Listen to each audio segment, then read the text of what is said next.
that's what I'm talking about. We're gonna cross.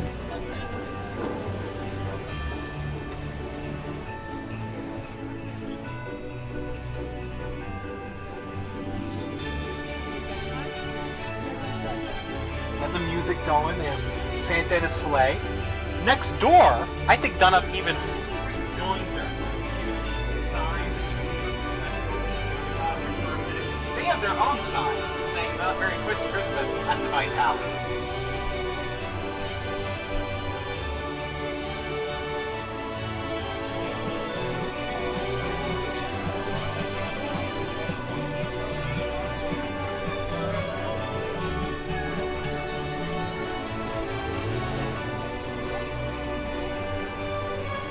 This Queen Anne style home dates back to 1899. We say the same in terms of its exterior ever since. It's on the National Register of Historic Places and the New York State Register of Historic Places. And as you can see from the sign, it's for sale.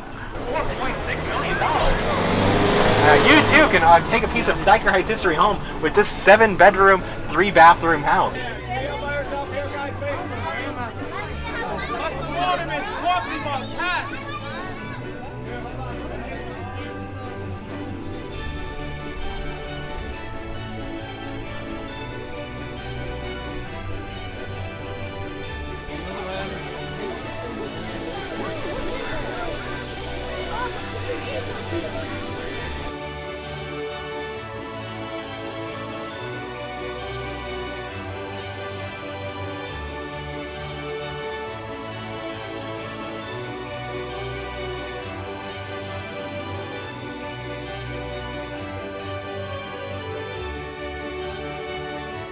And so, yeah, that did a lot of Christmassy stuff.